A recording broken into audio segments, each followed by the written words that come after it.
ಕಳೆದ 2 ವರ್ಷಗಳಿಂದ 3 ವರ್ಷದಿಂದ ಅಲ್ಲ, ಕಳೆದ 10 ವರ್ಷದಿಂದ ನೀವು ನೋಡ್ತಾ ಇದ್ದೀರಾ. ಬಿಜೆಪಿಯ ಕೇಂದ್ರದ ಮಾಜಿ ಸಚಿವರು, ಮಾಜಿ ಎಂಪಿಗಳು, ರಾಜ್ಯಾಧ್ಯಕ್ಷರು ಎಲ್ಲರೂ ಮುಸ್ಲಿಂ ಸಮುದಾಯವನ್ನ ಎಷ್ಟು ಕೆಟ್ಟದಾಗಿ ಮಾತಾಡಿದ್ರು. ಅವ್ರ ದೇಶಭಕ್ತಿನ ಕೇಳಿದ್ರು. ಅದ್ಯಾವುದೋ ದೇಶಕ್ಕೆ ಹೋಗಿ ಅಂದ್ರು. ಅವ್ರ ಅಜಾನ್ ಬಗ್ಗೆ ಪ್ರಶ್ನೆ ಕೇಳಿದ್ರು, ಪ್ರಾರ್ಥನೆ ಬಗ್ಗೆ ಪ್ರಶ್ನೆ ಕೇಳಿದ್ರು. ಅವ್ರ ಅಂಗಡಿಯಲ್ಲಿ ಏನು ತಗೋಬಾರ್ದು ಅಂತ ಕ್ಯಾಂಪೇನ್ ಮಾಡಿದ್ರು. ಹಲಾಲ್ ಬಗ್ಗೆ ಮಾತಾಡಿದ್ರು, ಹಿಜಾಬ್ ಬಗ್ಗೆ ಮಾತಾಡಿದ್ರು, ಹಿಂಗೆಲ್ಲ ಮಾತಾಡಿದ್ರು. ನಾವು ಬಡ್ಜೆಟ್ ಅಲ್ಲಿ ಮೈನಾರಿಟೀಸ್ಗೆ, ಅವ್ರ ಮಕ್ಕಳಿಗೆ ಎಜುಕೇಶನ್ ಸಪೋರ್ಟ್ ಮಾಡಿದ್ರೆ ಇದೇ ಬಿಜೆಪಿಯವರು ರಾಜ್ಯಾಧ್ಯಕ್ಷರು, ವಿರೋಧ ಪಕ್ಷ ನಾಯಕರು ಇದು ಮುಸ್ಲಿಂ ಬಡ್ಜೆಟ್ ಅಂದ್ರು. ನಾವು ಗೌರವ ಕೊಟ್ಟು ಮೈನಾರಿಟೀಸ್ನ ಎಂಪವರ್ ಮಾಡ್ತಿದ್ರೆ ಇವತ್ತು ನಾವು ಅವ್ರಿಗೆ ಗೌರವ ಕೊಡ್ತಿದೀವಿ. ಎಸ್, ಶಾಮನೂರ್ ಸಾಹೇಬ್ರ ಮನೆಯಲ್ಲಿ ಅವರು ತೀರ್ಕೊಂಡಿರೋದ್ರಿಂದ ಅದು ಸಂಪ್ರದಾಯ, ಸಮರ್ಥ ಕೊಟ್ಟಿದೀವಿ. ನಾನು ರಿಕ್ವೆಸ್ಟ್ ಮಾಡೋದಿಷ್ಟೇ, ಸಮರ್ಥ ಒಂದು ಹೊಸ ಜನರೇಷನ್ ಹುಡುಗ, ದಯವಿಟ್ಟು ಗೆಲ್ಲಿಸಬೇಕು ಅಂತ ನಾನು ರಿಕ್ವೆಸ್ಟ್ ಮಾಡ್ತೀನಿ. ಎರಡನೇದು, ಬಿಜೆಪಿ ಸ್ನೇಹಿತರು ನಮ್ಮ ಅಶೋಕಣ್ಣ, ವಿಜೇಂದ್ರ ಅವರು, ಯತ್ನಾಳ್ ಅವರು ಅವ್ರ ಚೇಲಕಾಯಲ್ಲಿ ಚಾಲೆಂಜ್ ಮಾಡಿಸಿದ್ರು. ನಾನು ಇಷ್ಟೇ ಹೇಳೋದು, ಅಣ್ಣ ಅಶೋಕಣ್ಣ, ಯತ್ನಾಳ್, ಕಾಂಗ್ರೆಸ್ ಅಲ್ಲಿ ಹೊಸ ಜನರೇಷನ್ ಬಂದಿದೆ. ತೊಡೆ ತಟ್ಟುವಾಗ ತೊಡೆ ಕೈ ಎರಡೂ ಕರೆಕ್ಟ್ ಆಗಿರುತ್ತಾ ಇಲ್ವಂತ ತೊಡೆ ತಟ್ಟಬೇಕು, ಇಲ್ಲ ಆಫೀಸ್ ಮುಂದೆ ಬಂದು ತೊಡೆ ತಟ್ತೀವಿ ನಾವು. ನಮ್ ಜನರೇಷನ್ ಜೊತೆ ಇಟ್ಕೊಳ್ಳುವಾಗ ಸ್ವಲ್ಪ ಯೋಚನೆ ಮಾಡಿ ಇಟ್ಕೋಬೇಕು. ದಾವಣಗೆರೆಗೆ ಬಾ ಅಂದ್ರು, ಪಾರ್ಟಿ ಆಫೀಸ್ ಹತ್ರ ಬಂದೆ.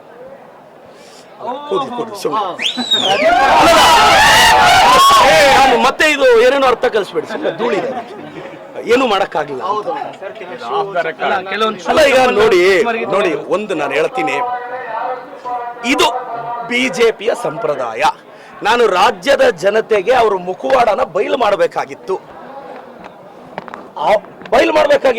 ಚಪ್ಲಿ ತೋರಿಸ್ತಾರೆ, ಎಸ್ ಕರೆಕ್ಟ್.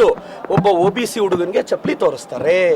ಒಬ್ಬ ಅಹಿಂದ, ಬಿಜೆಪಿ ಅವರು ಅಹಿಂದನ ಯಾವತ್ತು ಗೌರವಿಸಿದ್ದಾರೆ? ಅಹಿಂದ ಹುಡುಗನ್ನ ಕಾಲಿಡಬೇಡ ಅಂತಾರೆ, ಅಹಿಂದ ಹುಡುಗನ್ಗೆ ಚಪ್ಲಿ ತೋರಿಸ್ತಾರೆ. ನನ್ಗಲ್ಲ ಗುರು, ನೀವು ತೋರಿಸಿದ್ದು ಅಹಿಂದಾಗೆ.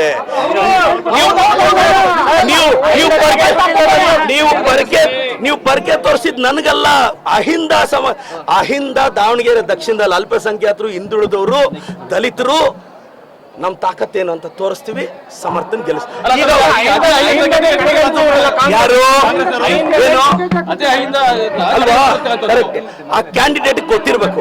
ಒಬ್ಬ ಅಹಿಂದ ಹುಡುಗನ್ಗೆ ಯಾರ್ಯಾರೋ ಬಾಯಿಗೆ ಬಂದಿದ್ ಮಾತಾಡ್ತಾ ಇದ್ರೆ, ಆ ಕ್ಯಾಂಡಿಡೇಟ್ಗೆ ಮೆಚುರಿಟಿ ಇದ್ರೆ ನಾನು ಹೇಳೋದು ಇಂಥದನ್ನೆಲ್ಲ ತಡಿಬೇಕು. ಅದು ಬಿಟ್ಟು ಬಂದ್ಬಿಡು ನೋಡೋಣ. ಅಶೋಕಣ್ಣ, ವಿಜೇಂದ್ರಣ್ಣ, ಯತ್ನಾಳ್ ಸಾಹೇಬ್ರೆ, ನಿನ್ನೆ ಯತ್ನಾಳ್ ಅವ್ರು ಏನಂದಿದ್ದಾರೆ? ಒಂದು ಸಮುದಾಯದ ಓಟೇ ಬೇಡ ಅಂದಿದ್ದಾರೆ. ಇದು ಮುಸ್ಲಿಂ ಬಾಂಧವರು ನೋಡ್ಬೇಕು ಸರ್. ನಮ್ಮ ಮೇಲೆ ಬೇಜಾರಿರ್ಬೋದು ನಿಮ್ಗೆ, ಆದ್ರೆ ಅವ್ರೇನ್ ಸರ್ ನಿಮ್ಮ ಮನೆ ಹೆಣ್ಮಕ್ಳ ಬಗ್ಗೆ ಅಂದಿದ್ದು? ನಿಮ್ಮ ಹೆಣ್ಣು ಮಕ್ಕಳ ಸಂತಾನದ ಬಗ್ಗೆ ಮಾತಾಡಿದ್ರು ಸರ್ ಅವರು, ನಿಮ್ಮ ಮಕ್ಕಳ ಬಗ್ಗೆ ಮಾತಾಡಿದ್ರು ಸರ್, ನಿಮ್ಮ ಮನೆಯ ವಯಸ್ಸಿಗೆ ಬಂದಿರೋ ಹುಡುಗಿರ ಬಗ್ಗೆ ಮಾತಾಡಿದ್ರು ಸರ್. ಅವ್ನು ಯಾವನ ಬಿಜಾಪುರದ ಕೋತಿ ಇದನ್ನಲ್ಲ ಯತ್ನಾಳು, ಏನು ಅವ್ನು ಮಾತಾಡಿದ್ದು? ಒಂದು ಕೋತಿ ಇದೆಲ್ಲ ಮೈಸೂರ್ದು, ದೇಶದ್ರೋಹಿಗಳಿಗೆ ಪಾಸ್ ಕೊಟ್ಟ ಒಂದು ಕೋತಿ ಇದೆ, ಏನ್ ಮಾತಾಡಿದ್ದು? ಅವ್ರು ಸಿಂಗ್ಯುಲರ್ ಆಗಿ ಮಾತಾಡಿದ್ರೆ, ಮುಸ್ಲಿಂ ಹೆಣ್ಣು ಮಕ್ಕಳನ್ನ ಬಾಯಿಗೆ ಬಂದಂಗೆ ಮಾತಾಡಿದ್ರೆ ನಾವು ನೋಡ್ಕೊಂಡಿರ್ಬೇಕಾ? ಯತ್ನಾಳ್ ಅವ್ರೆ, ಅನಂತ್ ಕುಮಾರ್ ಹೆಗಡೆ ಅವ್ರೆ, ನಿಮ್ಮ ಅಪ್ಪನ ಜಾಗೀರಲ್ಲ ಇದು. ನಿಮ್ಮ ಅಪ್ಪನ ಜಾಗೀರಲ್ಲ ಇದು ಬಾಯಿಗೆ ಬಂದಿಂಗ್ ಮಾತಾಡೋದಿಕ್ಕೆ. ಏನ್ ಸರ್, ಮುಸ್ಲಿಂ ಧರ್ಮದವ್ರನ್ನ ಯೂಟ್ಯೂಬ್ ಅಲ್ಲಿ ಹೋಗಿ ನೋಡಿ ಸರ್, ಅದಕ್ಕೆ ಯಾರು ಕ್ಷಮೆ ಕೇಳಲ್ವಾ?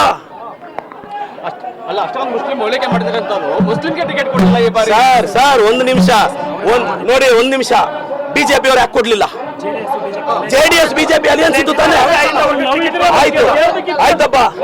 ಅವ್ರ ಇಂಥ ಟೈಮಲ್ಲಿ ಮುಸ್ಲಿಮರ ಮನೆ ಒಲಿಸಬೇಕಾಗಿತ್ತು.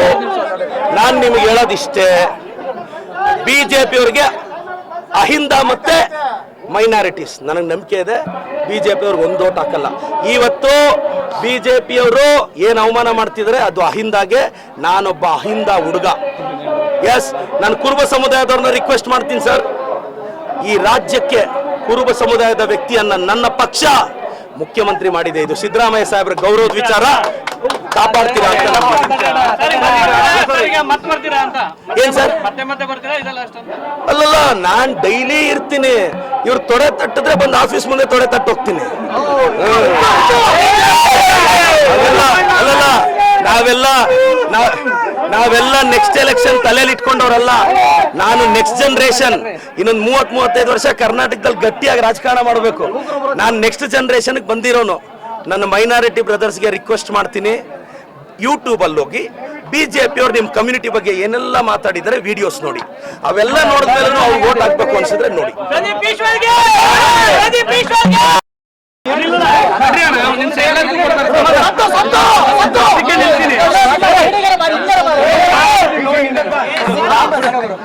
ಸರ್, ಈಗ ನೀವು ಕಳೆದ 2 ವರ್ಷಗಳಿಂದ 3 ವರ್ಷದಿಂದ ಅಲ್ಲ, ಕಳೆದ 10 ವರ್ಷದಿಂದ ನೀವು ನೋಡ್ತಾ ಇದ್ದೀರಾ. ಬಿಜೆಪಿಯ ಕೇಂದ್ರದ ಮಾಜಿ ಸಚಿವರು, ಮಾಜಿ ಎಂಪಿಗಳು, ರಾಜ್ಯಾಧ್ಯಕ್ಷರು ಎಲ್ಲರೂ ಮುಸ್ಲಿಂ ಸಮುದಾಯವನ್ನ ಎಷ್ಟು ಕೆಟ್ಟದಾಗಿ ಮಾತಾಡಿದ್ರು. ಅವ್ರ ದೇಶಭಕ್ತಿನ ಕೇಳಿದ್ರು. ಅದ್ಯಾವುದೋ ದೇಶಕ್ಕೆ ಹೋಗಿ ಅಂದ್ರು. ಅವ್ರ ಅಜಾನ್ ಬಗ್ಗೆ ಪ್ರಶ್ನೆ ಕೇಳಿದ್ರು, ಪ್ರಾರ್ಥನೆ ಬಗ್ಗೆ ಪ್ರಶ್ನೆ ಕೇಳಿದ್ರು. ಅವ್ರ ಅಂಗಡಿಯಲ್ಲಿ ಏನು ತಗೋಬಾರ್ದು ಅಂತ ಕ್ಯಾಂಪೇನ್ ಮಾಡಿದ್ರು. ಹಲಾಲ್ ಬಗ್ಗೆ ಮಾತಾಡಿದ್ರು, ಹಿಜಾಬ್ ಬಗ್ಗೆ ಮಾತಾಡಿದ್ರು, ಹಿಂಗೆಲ್ಲ ಮಾತಾಡಿದ್ರು.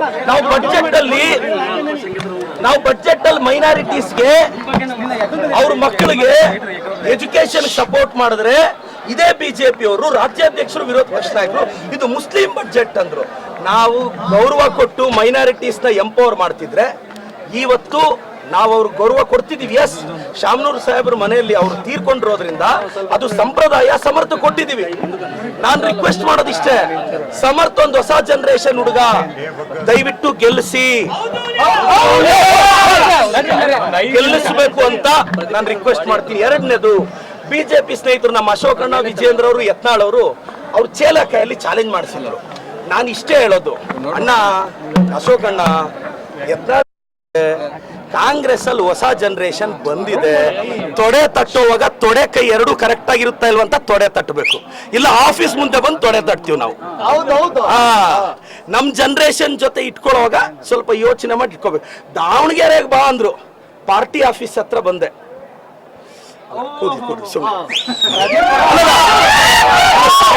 ಮತ್ತೆ ಇದು ಏನೇನೋ ಅರ್ಥ ಕಲಿಸ್ಬೇಡಿ, ಸುಮ್ಮನೆ ಧೂಳಿದೆ, ಏನು ಮಾಡಕ್ಕಾಗಿಲ್ಲ. ಅಲ್ಲ, ಈಗ ನೋಡಿ ಒಂದು ನಾನು ಹೇಳ್ತೀನಿ, ಇದು ಬಿಜೆಪಿಯ ಸಂಪ್ರದಾಯ.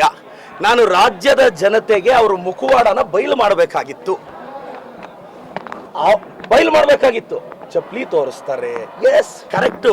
ಒಬ್ಬ OBC ಹುಡುಗನ್ಗೆ ಚಪ್ಲಿ ತೋರಿಸ್ತಾರೆ. ಒಬ್ಬ ಅಹಿಂದ, ಬಿಜೆಪಿ ಅವರು ಅಹಿಂದನ ಯಾವತ್ ಗೌರವಿಸಿದ್ದಾರೆ? ಅಹಿಂದ ಹುಡುಗನ್ನ ಕಾಲಿಡಬೇಡ ಅಂತಾರೆ, ಅಹಿಂದ ಹುಡುಗನ್ಗೆ ಚಪ್ಲಿ ತೋರಿಸ್ತಾರೆ. ನನ್ಗಲ್ಲ ಗುರು, ನೀವು ತೋರಿಸಿದ್ದು ಅಹಿಂದಾಗೆ.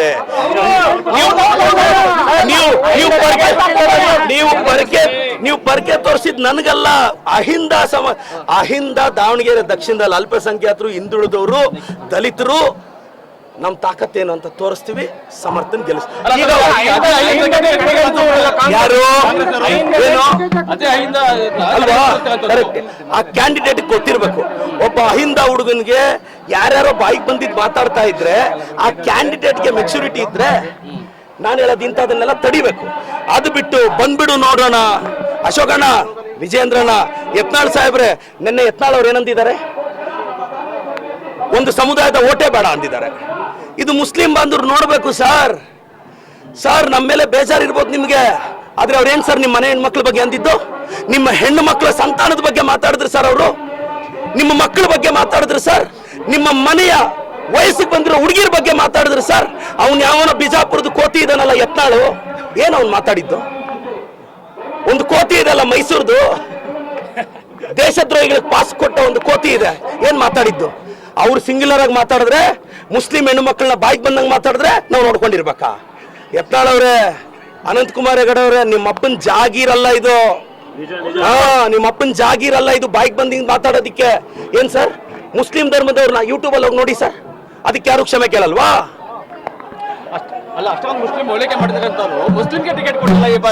ಸರ್ ಒಂದು ನಿಮಿಷ, ಬಿಜೆಪಿ ಅವ್ರು ಯಾಕೆ ಕೊಡ್ಲಿಲ್ಲ?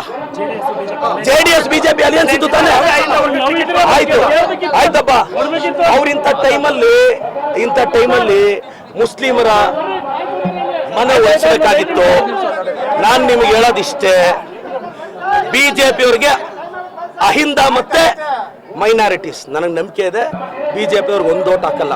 ಇವತ್ತು ಬಿಜೆಪಿಯವರು ಏನು ಅವಮಾನ ಮಾಡ್ತಿದ್ದಾರೆ ಅದು ಅಹಿಂದಾಗೆ. ನಾನೊಬ್ಬ ಅಹಿಂದ ಹುಡುಗ. ಎಸ್, ನಾನು ಕುರುಬ ಸಮುದಾಯದವ್ರನ್ನ ರಿಕ್ವೆಸ್ಟ್ ಮಾಡ್ತೀನಿ ಸರ್, ಈ ರಾಜ್ಯಕ್ಕೆ ಕುರುಬ ಸಮುದಾಯದ ವ್ಯಕ್ತಿಯನ್ನ ನನ್ನ ಪಕ್ಷ ಮುಖ್ಯಮಂತ್ರಿ ಮಾಡಿದೆ. ಇದು ಸಿದ್ದರಾಮಯ್ಯ ಸಾಹೇಬ್ರ ಗೌರವದ ವಿಚಾರ. ಕಾಪಾಡ್ತೀರಾ ಅಂತ ಏನ್ ಸರ್? ಅಲ್ಲಲ್ಲ, ನಾನ್ ಡೈಲಿ ಇರ್ತೀನಿ. ಇವ್ರು ತೊಡೆ ತಟ್ಟಿದ್ರೆ ಬಂದು ಆಫೀಸ್ ಮುಂದೆ ತೊಡೆ ತಟ್ಟು ಹೋಗ್ತೀನಿ. ಅಲ್ಲಲ್ಲ, ನಾವೆಲ್ಲ ನೆಕ್ಸ್ಟ್ ಎಲೆಕ್ಷನ್ ತಲೆಯಲ್ಲಿ ಇಟ್ಕೊಂಡವ್ರಲ್ಲ. ನಾನು ನೆಕ್ಸ್ಟ್ ಜನರೇಷನ್, ಇನ್ನೊಂದು 30-35 ವರ್ಷ ಕರ್ನಾಟಕದಲ್ಲಿ ಗಟ್ಟಿಯಾಗಿ ರಾಜಕಾರಣ ಮಾಡಬೇಕು. ನಾನು ನೆಕ್ಸ್ಟ್ ಜನರೇಷನ್ ಬಂದಿರೋನು. ನನ್ನ ಮೈನಾರಿಟಿ ಬ್ರದರ್ಸ್ಗೆ ರಿಕ್ವೆಸ್ಟ್ ಮಾಡ್ತೀನಿ, ಯೂಟ್ಯೂಬ್ ಅಲ್ಲಿ ಹೋಗಿ ಬಿಜೆಪಿ ಅವ್ರು ನಿಮ್ಮ ಕಮ್ಯುನಿಟಿ ಬಗ್ಗೆ ಏನೆಲ್ಲ ಮಾತಾಡಿದರೆ ವಿಡಿಯೋಸ್ ನೋಡಿ. ಅವೆಲ್ಲ ನೋಡಿದ್ಮೇಲೆ ಅವ್ರು ವೋಟ್ ಹಾಕ್ಬೇಕು ಅನ್ಸಿದ್ರೆ ನೋಡಿ. ನಿರ್ಭೀತ, ನಿಷ್ಪಕ್ಷಪಾತ, ವಿಶ್ವಾಸಾರ್ಹ ಸುದ್ದಿಗಳಿಗೆ ಮತ್ತೊಂದು ಹೆಸರಾಗಿರೋ ನ್ಯೂಸ್ 18 ಕನ್ನಡ ಈಗ ಆಪ್ನಲ್ಲೂ ಲಭ್ಯ ಇದೆ. ದಯವಿಟ್ಟು ಇಲ್ಲಿರೋ QR ಕೋಡ್ ಅನ್ನ ಸ್ಕ್ಯಾನ್ ಮಾಡಿಕೊಂಡು ಆಪ್ ಡೌನ್ಲೋಡ್ ಮಾಡೋದಕ್ಕೆ ಮರಿಬೇಡಿ. ನಿಮ್ಮ ಬೆಂಬಲ ಹೀಗೆ ಸದಾ ನಮ್ಮೊಂದಿಗಿರಲಿ. ಧನ್ಯವಾದ.